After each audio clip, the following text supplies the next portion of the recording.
Now at 5, a car crashes into a building in Ogden, leaving 2 people dead. What police are saying led up to this fatal collision.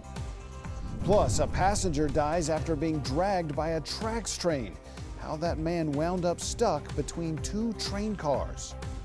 And an emotional goodbye for dozens of Utah Army National Guardsmen as they head out to support the safety and stability of America's NATO allies in war-torn Europe.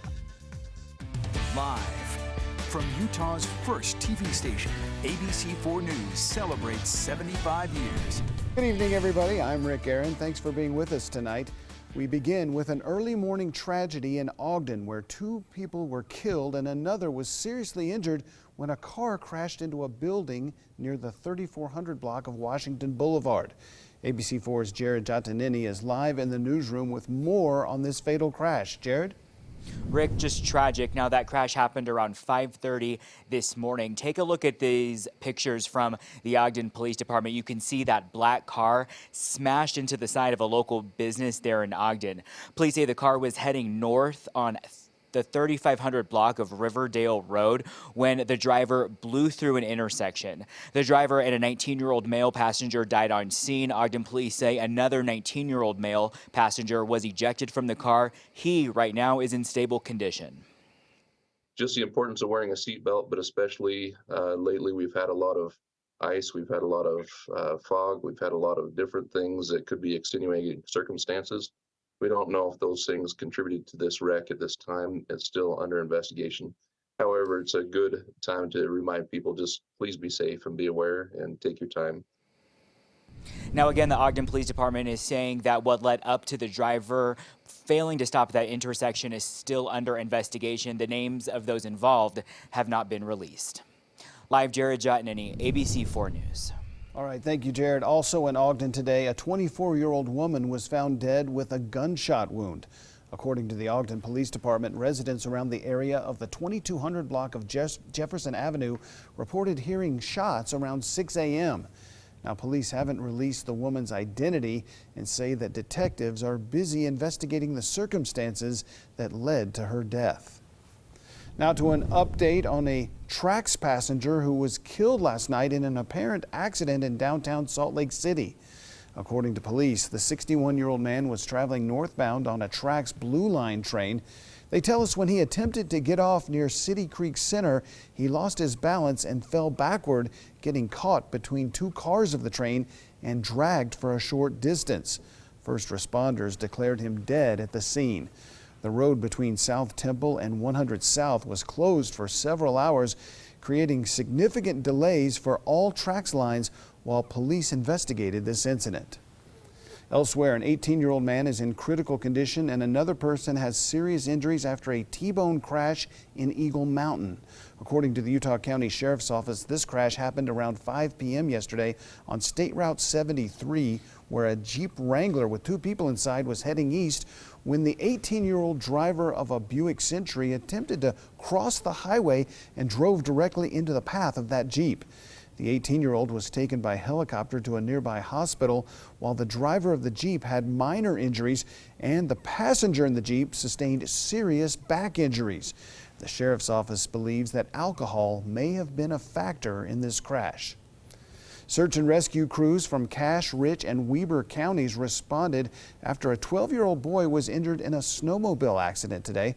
Officials say the boy was riding about 8 miles east of Hardware Ranch when he hit a tree. People riding with him said he was conscious and breathing but very pale. Now, according to reports, dispatchers sent a Life Flight helicopter to fly him out of that remote area. We'll have updates on this story tonight on ABC4 News at 10 and on our website, abc4.com. All right, time now to check in on the pinpoint weather forecast. Meteorologist Nate Larson, you're telling me the next storm is on its way already. Yeah, we've had a weak system move through today. It's brought mainly clouds, Rick, to the area, very minimal moisture, but we've got a big system lined up early next week. In fact, let's kind of walk you through some of the timing.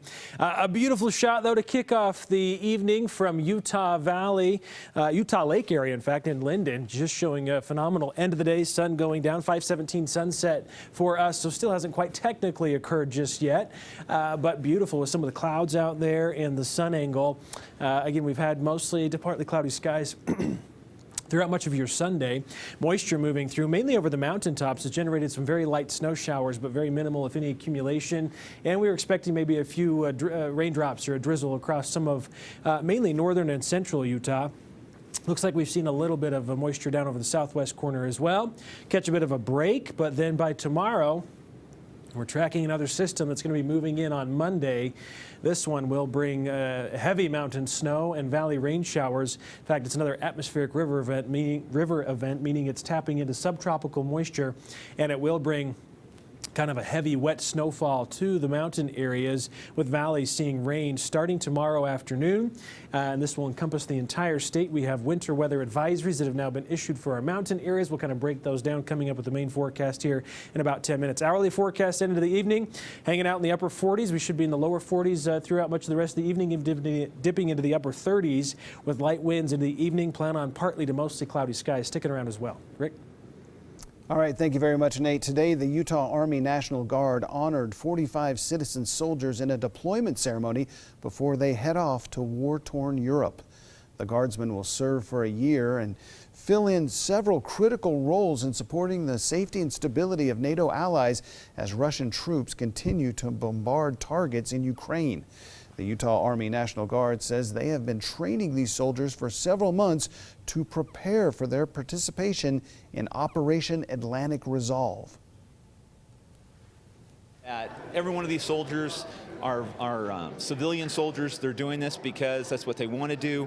They're motivated, they're well trained, and we are prepared and ready for what we're going to be doing. While the ceremony today was a send-off for the troops, it was also a thank you to the families that came out to support their Guardsmen and make these deployments possible. Well, meanwhile, in New York City, 10,000 nurses are prepared to walk out on strike tomorrow over working conditions and pay. This comes as COVID, flu, and RSV hospitalizations continue to climb across the country. ABC's Phil Lipoff has the story. A potential nursing strike looming in the nation's largest city. Nearly 10,000 New York City nurses set to walk off the job Monday at 6 a.m. if no deal is reached. I just hope that by Monday morning we come to an agreement to have safe care for all of our patients, their families, and the nursing community. The strike would affect several hospitals across the city. The main sticking point, staffing shortages through COVID and now. I need to stick by my coworkers who have been here the last 3+ years, where it's been a nightmare for them to care for their patients. How does it make your job more difficult when you're understaffed? The staffing ratios are just insane. The issue is that we don't have enough nurses. We would obviously like to be staffed the way we need to so we can properly care for our patients. This is not just a New York City problem. Across the country, there is a shortage of nurses. In Minnesota, 15,000 nurses went on strike for 3 days in September, then averted another strike in December. Here in New York City, Mount Sinai, which operates 3 of the 4 hospitals facing possible strikes, already moving some of their most vulnerable patients, including babies from the NICU, to other hospitals. In a statement, Mount Sinai blames the nursing union, saying in part the union is jeopardizing patients' care, and it's forcing valued Mount Sinai nurses to sacrifice their dedication to patient care.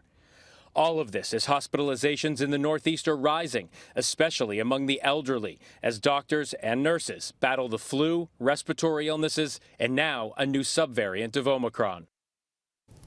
That was ABC's Phil Lipoff reporting. Now, hospitals are still negotiating with their staffs ahead of the strike, and they are preparing for it through patient transfers, directing ambulances elsewhere, and postponing elective surgeries this week. Coming up, President Joe Biden visits the Mexican border for the first time since taking office. What he says he plans to do to address the growing migrant crisis.